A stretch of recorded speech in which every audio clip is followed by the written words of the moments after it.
오늘은 마태복음 28장 5절에서 10절까지 말씀입니다. 교도가실 때 제가 먼저 5절을 읽겠습니다. 천사가 여자들에게 말하여 이르되 너희는 무서워하지 말라. 십자가에 못 박히신 예수를 너희가 찾는 줄을 내가 아노라. 그가 여기 계시지 않고 그가 말씀하시던 대로 살아나셨느니라. 와서 그가 누우셨던 곳을 보라. 또 빨리 가서 그의 제자들에게 이르되 그가 죽은 자 가운데서 살아나셨고 너희보다 먼저 갈릴리로 가시나니 거기서 너희가 배우리라 하라. 보라 내가 너희에게 일렀느니라 하거늘. 그 여자들이 무서움과 큰 기쁨으로 빨리 유다를 떠나 제자들에게 알리려고 다름질할세. 예수께서 그들을 만나 이르시되 평안하냐 하시거늘 여자들이 나아가 그 발을 붙잡고 경배하니 이에 예수께서 이르시되 무서워하지 말라. 가서 내 형제들에게 갈릴리로 가라 하라. 거기서 나를 보리라 하시니라. 아멘. 오늘은 다름질하는 사람들이라는 제목으로 하나님 말씀 증거하겠습니다. 오늘 본문은 우리가 새벽마다 보고 있는 큐티 본문을 따라서 본문을 그대로 좀 살펴보려고 합니다. 그럼 기독교 신앙에서 가장 중요한 것이 무엇일까요? 네, 오늘 힌트로 부활주일입니다.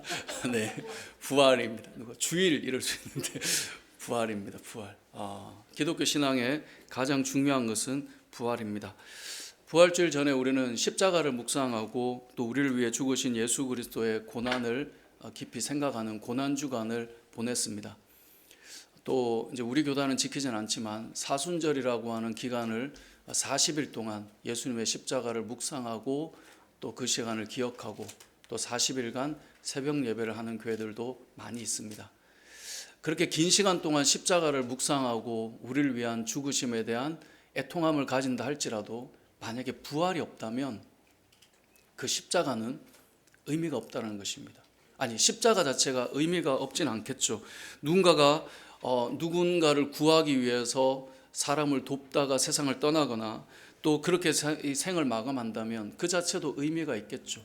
그런데 그러한 어떤 죽음에 대해서는 우리는 추모를 하고 기억하고 고마워하겠지만 만약에 부활이 없다면 예수님도 그런 형식이 아니겠습니까? 우리 위해 죽으신 예수님을 우리는 부활주일 감사 예배가 아니라 추모하며 예배를 드리겠죠. 예수님께서 우리를 위해 죽으셨어. 그런데 예수님께서 부활하셨다라고 하는 것은 추모의 대상이 아니라 사망의 권세를 깨시고 우리에게 산 소망이 되셨다는 것을 알려주시기 때문에 이 기독교 신앙에는 십자가와 우리가 함께 더불어 이 부활이라고 하는 것이 빠질 수 없으며 어쩌면 십자가보다 이 부활이 더 중요한 믿음의 내용이다라는 것을 기억해야 된다는 것이죠. 사순절 기간을 40일 동안 보내지만 이 사순절도 잘 보면 주일을 뺀 40일이에요. 주일마다 뭘 기억하겠습니까? 예수님의 부활을 기억하는 것이죠. 이 종교개혁자들은 이 캐톨릭이 지켜왔던 이 사순절 자체가 너무나 미신적인 믿음을 만들고 또 율법주의로 변질시키고 또 인본주의로 물들어 있기 때문에 이 사순절에 대해서 좀 부정적인 평가들을 많이 했었습니다.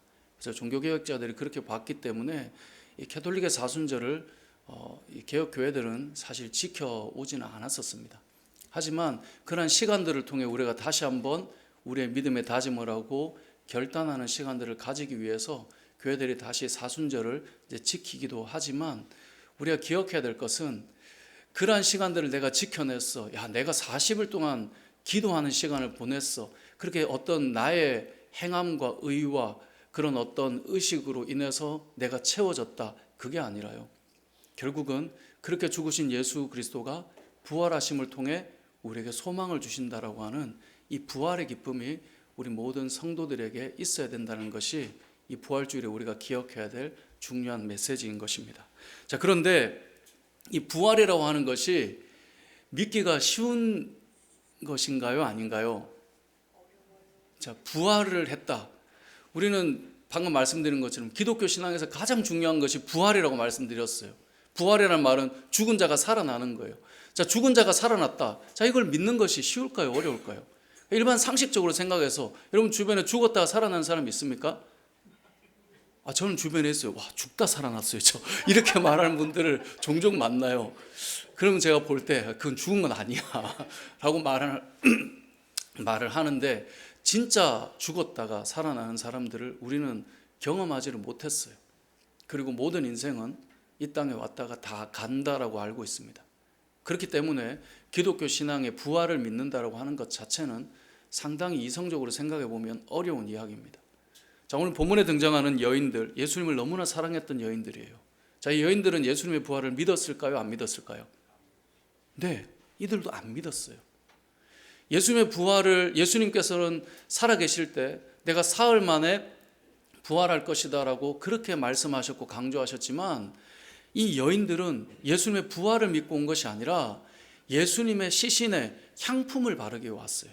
그러니까 예수님을 얼마나 사랑했는가는 알 수 있지만 예수님의 부활을 믿었는가? 믿지 않았어요. 믿을 수 없는 사건이에요. 생각도 안 한 거예요. 그러면 제자들은 어떨까요? 제자들은 예수님이 죽고 나서 사흘 만에 부활할 것이라는 사실을 믿었을까요? 그렇지 않아요. 제자들도 공생의 3년 동안 주님과 함께 다녔고 심지어 죽은 자를 살리는 기적도 보았지만 예수님이 다시 살아난다는 사실 자체를 제자들도 믿지 않았어요. 마가복음 16장 11절을 보면 이렇게 말씀합니다. 그들은 예수께서 살아나셨다는 것과 마리아에게 보이셨다는 것을 듣고도 믿지 아니하니라. 여인들이 먼저 예수님의 부활의 사건을 보았어요. 이 놀라운 소식을 제자들에게 전했어요. 제자들이 3년 동안 예수님을 따라다녔잖아요. 그리고 여인들이 전해줬잖아요. 그러면 우와 진짜야? 오 진짜 예수님이 살아나셨구나 라고 해야 되는데 말도 안 돼. 무슨 예수님이 살아나? 무슨 말이냐면 예수님을 그토록 사랑하며 그 십자가 뒤를 따랐던 여인들도, 그리고 예수님과 함께 3년의 공생의 세월을 보냈던 그 제자들도 예수님의 부활을 믿지 않았다는 거예요. 이건 무엇을 말하냐면 부활의 사건을 믿는다라고 하는 것은 사실 쉬운 이야기가 아니에요. 너무나 상식적이지 않은 이야기고 일반적이지 않은 이야기라는 거예요. 그래서 가끔 믿는 자들이 그런 말을 해요. 아니 어떻게 그게 안 믿어져? 라고 말하는데 그런 말 하면 안 돼요, 여러분. 안 믿어지는 게, 세상을 살아가면서 안 믿어지는 게 사실은 일반적인 논리고 이성적인 합리적인 생각이에요.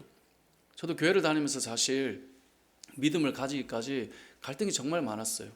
이게 잘 안 믿어지는 거예요. 예수님의 기적도 그렇고 또 예수님 부활하신 사건도 그렇고, 부활주일에 모여서 막 찬양을 하고 그러면 마음은 뜨거워지는데 머리로 아무리 생각을 해도 이게 잘 안 믿어지고, 기도도 열심히 하는데 막 눈물도 나는데 이게 진짜 은혜의 눈물인지 막 반주를 저렇게 구슬프게 쳐가지고 내가 눈물이 나는 건지, 또 옆에서 우니까 내가 따라 우는 건지, 그런 어떤 이 이성적으로 생각을 할 때마다 저의 믿음에 대한 고민들이 저는 되게 많았었어요. 그렇기 때문에 믿음을 가진다라고 하는 것이 쉽지 않은 시간들이었습니다. 뿐만 아니라 그러한 상태인 저를 다 믿는다고 하는데 말하기도 어려운 거예요. 왜냐면 저도 이 나름 중등부 때 시골 교회지만 중등부 회장도 하고 초등부 회장도 하고, 그 회장을 했다는 말은 뭘까요? 쟤는 그래도 믿음이 좀 있어 보여. 그랬으니까 시키지 않았겠어요? 근데 열심히 봉사도 하고 했는데 제 속은 여전히 완전히 채워지지 않은 그 불완전한 믿음 속에서 그런 갈등들, 그런데 오픈은 하지 못한 채 그런 시간들을 참 많이 보냈었어요. 믿는다라고 하는 것, 어찌 보면 참 우리의 머리로 믿으려고 해보면 쉬운 일이 아니라는 거예요. 왜냐하면 제자들도 그랬고요, 여인들도 오늘 본문에 보면 그랬다는 거예요. 그래서 이 믿음이라고 하는 것은 여러분에게서 시작하는 것이 아니라 하나님께서 우리에게 주시는 선물이다라고 성경에서 말씀하고 있어요. 왜냐하면 내 머리의 논리로는 받아들이기가 쉽지가 않은 거예요. 그런데 그런 고뇌와 그런 시간들 속에 어느 날 저를 보니까 부활의 주를 믿고 있고, 어느 날 저를 보니까 그 믿음의 역사함을 경험하고 체험하며 살아가는 저의 삶이 되어 있는 것을 보게 된 것이죠. 아마 믿는 자들의 대부분이 그럴 거예요.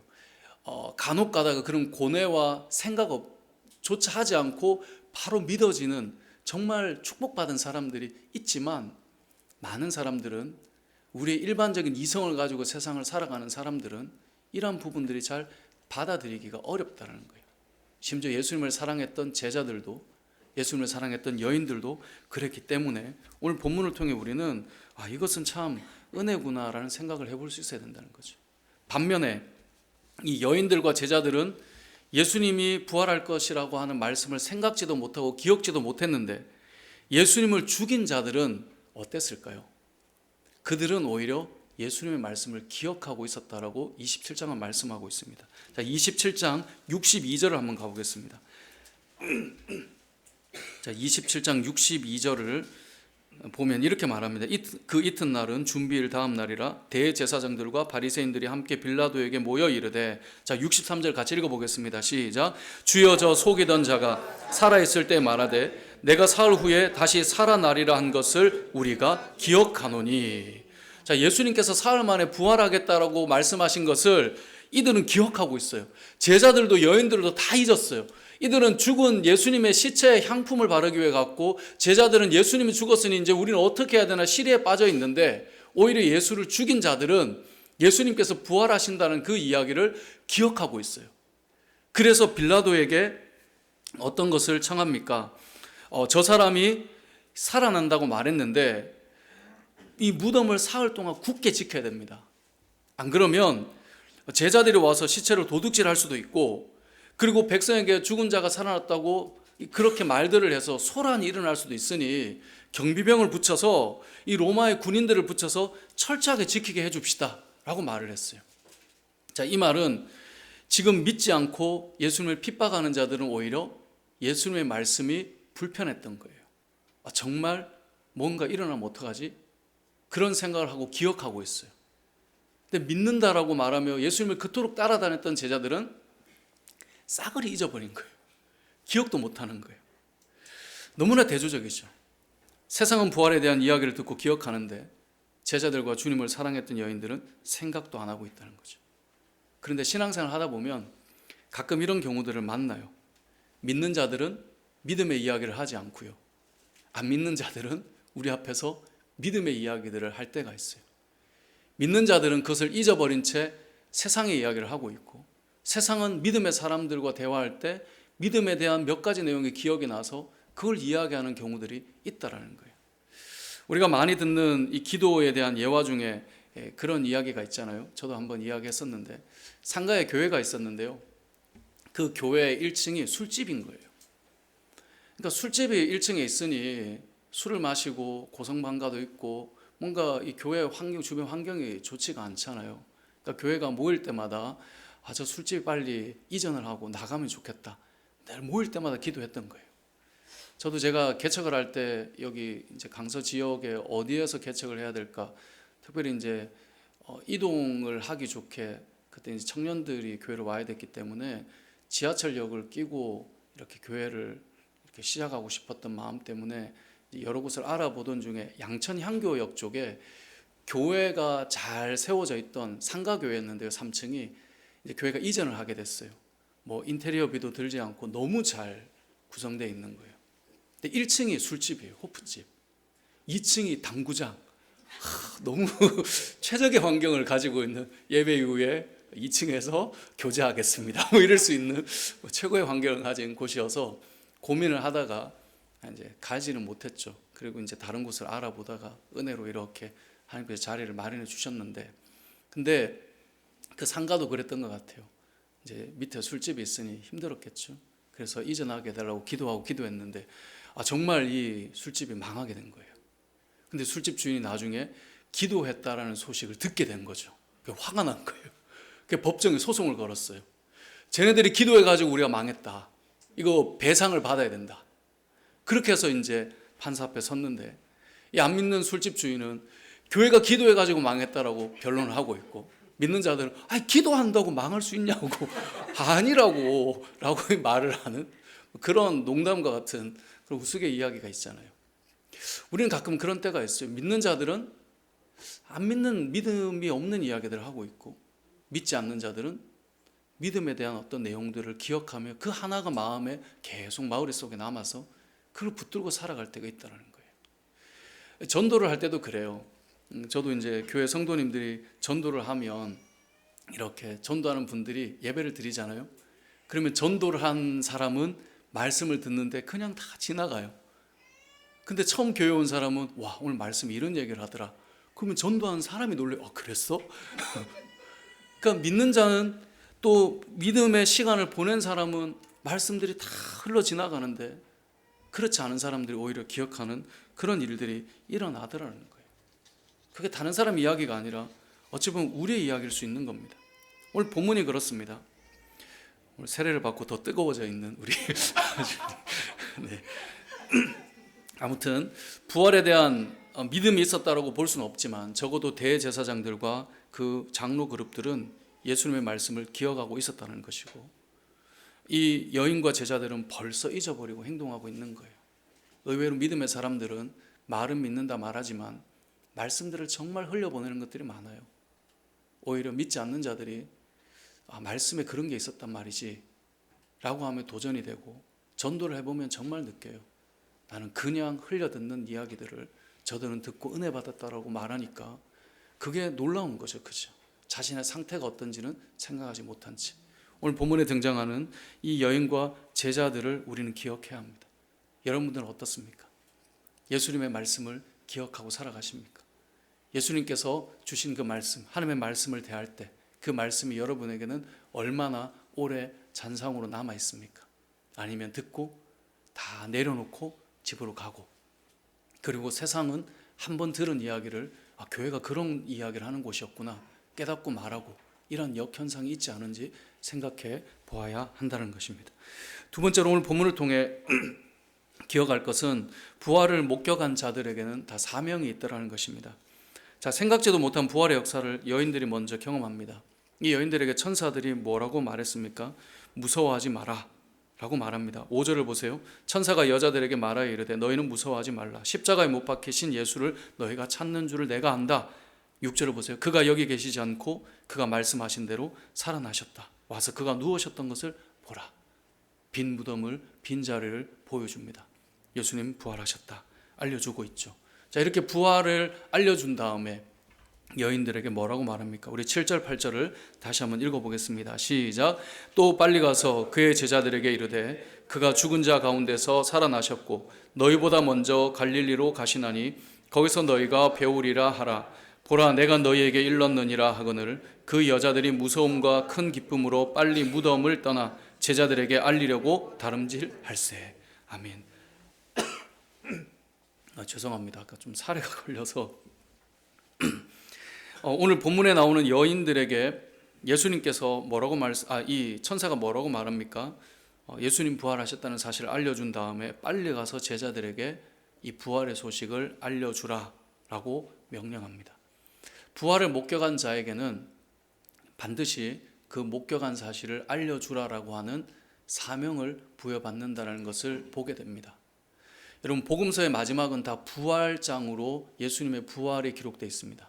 근데 부활만 기록되어 있지 않고요, 부활을 정말 목격한 너희들은 온 땅에 가서 주의 복음을 전하라, 증인이 되라, 사명을 다 주고 있다는 사실을 우리가 말씀을 통해 기억해야 합니다. 그래서 8절을 보면 그 여자들이 무서움과 큰 기쁨으로 빨리 무덤을 떠나 제자들에게 알리려고 다름질할세라고 되어 있어요. 이 8절 때문에 설교의 제목을 다름질하는 사람들이라고 정해 보았는데요. 여러분, 이것을 목격했기 때문에 전하러 가는 거예요. 알려주러 가는 거예요. 제자들에게 빨리 가라고 해서 전해주는 거예요. 이 여인들이 가는 마음은 무서움과 기쁨이 교차하고 있어요. 어떤 믿음의 확신이라기보다 떨리는 마음, 와 진짜 이런 일이 일어나더니 그런 어떤 놀라운 마음, 그 마음을 가지고 전하고 있는 거예요. 그렇게 해서 지금 전하러 달려가고 있다는 겁니다. 우리는 사명을 가진 자들입니다. 우리는 그 사명을 가지고 부활을 전하는 자들이 되어야 합니다. 그런데 간혹 그런 경우가 있습니다. 나는 좀 전하기에는 아직 내 믿음이 뭔가 좀 불완전한데, 그러니까 그런 경우 있잖아요. 안 믿는 건 아닌데 어디 가서 믿는다 말은 잘 못하겠는, 그러니까 믿는다라고 말은 못하겠지만 또 안 믿는다라고 말할 수는 없는, 이건 아닌 건 아닌데 맞는 것도 아닌 그런 애매한 상태에 신앙의 어떤 뭔가 걸쳐있는 느낌을 받는 사람들이 있어요. 물어보면 저는 교회를 다니고 믿음의 그 삶에 대한 마음도 있고 또 때로는 뜨거움도 올 때도 있는데 이거 믿는다라고 말하기에는 뭔가 좀 애매한 그러한 상태, 이 여인의 상태입니다. 자, 이런 자들에게 사명을 주시는 것 과연 맞는 것일까요? 지금 내 상태 의심이 확신이 되어야 나 이 전화로 선포하러 가야 되는 것 아닌가, 그런 생각을 할 수 있죠. 그런데 오늘 성경 본문에 이 28장의 마지막 18절에서 20절까지의 말씀을 보면, 18절에서 20절까지는 되게 유명한 말씀이죠. 너희는 가서 모든 민족을 제자로 삼아 아버지와 아들과 성령 이름으로 세례를 베풀고 내가 너에게 분부한 모든 것을 가르쳐 지키게 하라. 그러니까 복음을 전하고 온 땅에 이 부활의 소식을 알려주라. 이 말씀을 지금 대사명을 주고 계세요. 그런데 이 대사명을 받는 제자들의 상태가 17절에 기록되어 있어요. 17절을 같이 한번 읽어보겠습니다. 시작. 예수를 배웠고 경배하나 아직도 의심하는 사람들이 있더라. 아멘.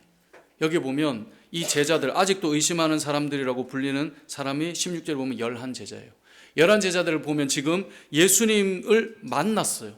경배까지 해요. 눈으로 보고 있어요. 근데도 와, 이거 진짜 맞아? 라고 하는 마음의 사람들이에요. 그러니까 여전히 의심의 상태에 빠져 있는데 이들에게 무엇을 명령하세요? 너희는 가서 모든 민족으로 제자를 삼고 주의 복음을 전하는, 세례를 베푸는 일들을 행하라라고 말씀하고 있어요. 여러분, 복음을 전하는 사명을 받는 자들은 여러분의 믿음이 확실하고 여러분이 완전해서가 아니에요. 때로는 의심도 있고 불완전해요. 내가 안 믿는다라고 말은 할 수 없지만 믿는다라고 어디 가서 말하기도 애매해요. 근데 전하는 거예요. 왜 그럴까요? 그렇게 전할 때 하나님께서 역사하시기 때문에 그래요. 오늘 본문의 여인들도 보세요. 그들이 8절에 보면 무서움과 큰 기쁨으로 빨리 무덤을 떠나 제자들에게 알리려고 달려가요. 사명을 받아서 말씀을 따라 제자들에게 여인들이 가고 있는 그 과정에 어떤 일이 일어납니까? 9절에 보니까 예수께서 그들을 만나 이르시되, 전하는 가운데 주님을 만나고 있는 것입니다. 이것이 신앙의 원리입니다. 우리에게 부여받은 사명들이 있습니다. 우리가 그 길을 따라 살아가다 보면 주님을 만나고 경험하게 됩니다. 여러분, 완전해서가 아니라 불완전하지만 사명을 따라 나아가다 보면 하나님 진짜 살아계시는구나 만나는 일들이 시작된다는 거예요. 오늘 본문에 나오는 이 여인들과 제자들도 그랬습니다. 우리도 마찬가지입니다. 우리가 전도를 해보면 전도를 받는 사람도 은혜가 되지만 사실은 전도를 하는 사람이 더 뜨거워지고 전도를 하면서 하나님을 경험하게 됩니다. 하나님은 살아계시구나. 하나님은 한 인생을 바꾸실 수 있구나. 이것은 의심이 있는 상태에서도 그 사명을 감당할 때 경험하게 된다라고 하는 것을 오늘 본문이 알려주는 것입니다. 예전에 아내가 그런 말을 하더라고요. 예배를 드리고 말씀을 들을 때 은혜를 받는데요.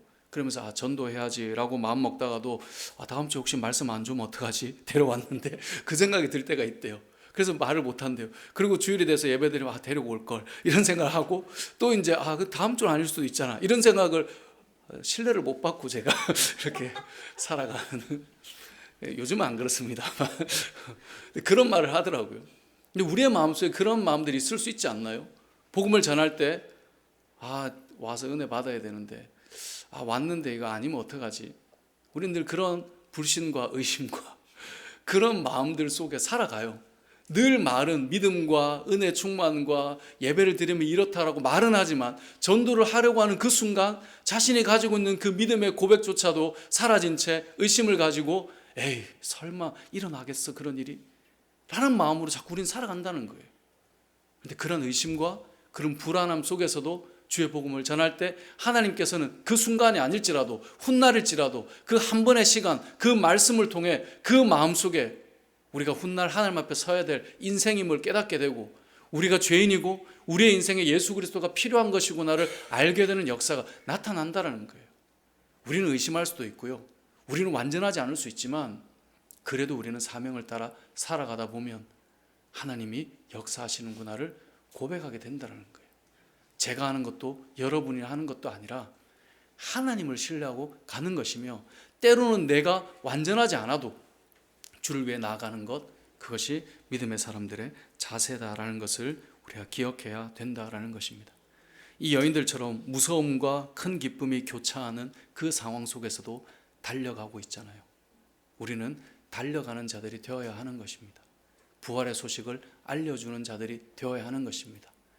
우리의 인생에 진짜 필요한 것이 무엇인지를 그래도 소개해 주는 사람이 되어야 하는 것입니다.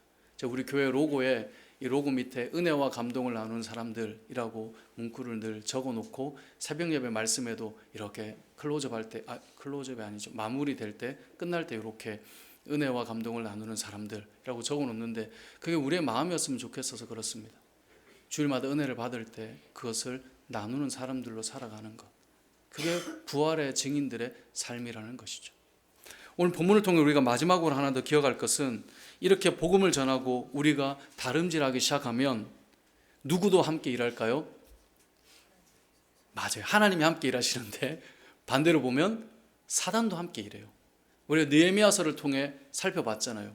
하나님의 나라를 세우고 공동체를 세우는 일을 시작하게 되면 반드시 그것을 무너뜨리려고 하는 그러한 악한 대적들이 있다는 것을 말씀을 통해 보았잖아요. 우리를 조롱하거나 희롱해서 감정을 무너뜨리기도 하고요. 때로는 힘으로 윽박질러서 두려워서 못하게 하기도 하고요. 때로는 내부적인 문제로 하던 일이 멈춰지기도 하고요.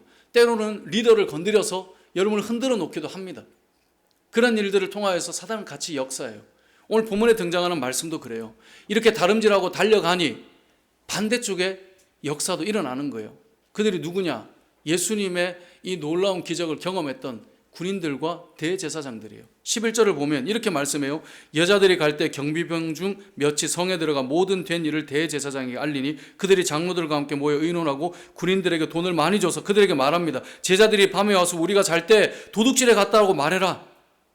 만일 이 말이 총독에게 들리면 우리가 권하여 너희로 근심하지 않게 할 거다. 왜냐하면 예수님이 사라졌으니까. 지키는 군인들이 뭐가 됩니까? 그러니까 돈을 많이 주고 거짓으로 이 유언비어를 전하도록 알려주라는 거예요. 한쪽은 부활의 소식을 전하고 있고 한쪽은 거짓된 소식이 전해지고 있는 거예요. 이거 내일 11절에서 20절까지 새벽 예배 봐야 되는 본문인데 네, 오늘 다 그냥 해버리고 내일 쉬는 걸로 할까요? 네, 아무튼 여기 보면 나오셔야 돼요. 새벽 예배. 여기 보면 군인들이 돈을 받고 가르친 대로 해서 이 말이 오늘날까지 유대인 가운데 두루 퍼졌다고 되어 있습니다. 이런 진리의 말씀이 전해지는 곳에는 거짓된 이야기들도 전해지고 있다는 겁니다. 세상의 원리도 잘 보면요, 우리가 어떤 진리가 전해지는 곳에는 항상 거짓된 소문도 같이 병행되고 있어요. 근데 놀라운 것은 저거 아닌데 그걸 믿고 살아가는 사람들이 의외로 또 많다라는 거예요. 오늘 본문이 바로 그 이야기예요.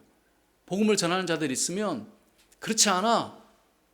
죽으면 끝이지. 뭐가 부활이 있고 그런 게 있어. 라고 전하는 자들도 있다는 거예요. 그렇기 때문에 우리의 다름질하고 달려가는 일들은 더욱더 힘쓰고 애써서 나아갈 수 있어야 된다는 것입니다. 왜냐하면 우리가 달려갈 때 그렇지 않은 또 열정을 가지고 반대하며 나아가는 자들도 있기 때문에 그렇다라는 것입니다. 이 부활주일은 우리가 부활의 증인으로 살아가는 자임을 기억하는 시간이 되어야 합니다. 부활의 기쁨은 여러분 혼자 담고 있는 것이 아니라 우리의 인생을 바꿔놓으신 예수 그리스도를 내 이웃에게, 내가 사랑하는 자에게 전할 수 있어야 합니다. 그 마음으로 살아가는 자들이 성도입니다. 내 믿음이 아직 완전하지 않다고요? 맞아요. 어쩌면 우리는 평생 씨름하며 주님 앞에 서는 날까지 내가 이 정도 된 것 같은데 또 여기에 있네 라는 생각을 할 때가 와요. 하지만 우리는 계속해서 달려갈 겁니다. 그리스도를 위해, 사명을 위해. 그리고 그렇게 갈 때마다 우리는 깨닫게 될 것입니다. 하나님 살아계시구나.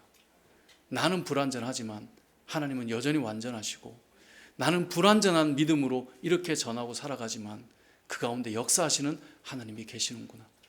우리의 인생이 이렇게 살아서 끝나는 인생이 아니라 여러분 그냥 이 땅이 전부라면 먹고 즐기고 놀다가 가는 것이 전부일 것 같지만 마지막에 결국 하나님 앞에 서야 될 인생이구나 라는 것을 깨닫고 그 은혜를 누리며 살아가는 우리들이 이 소식을 전하며 살아가는 것, 저와 여러분이 가진 사명이라는 사실을 반드시 기억해야 할 것입니다.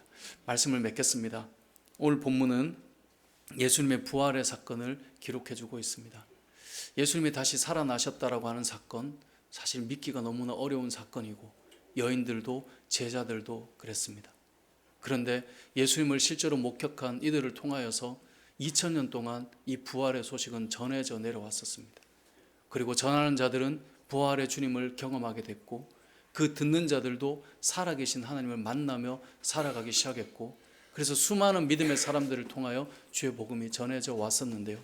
저와 여러분이 이 부활주일에 부활의 사명을 가지고 다름질하는 이 여인들처럼 이 기쁜 소식을 이웃에게 또 사랑하는 지체들에게 또 나누고 전하며 그 가운데 역사하시는 하나님을 경험하는 저와 여러분 되시길 주님의 이름으로 축복합니다. 아멘.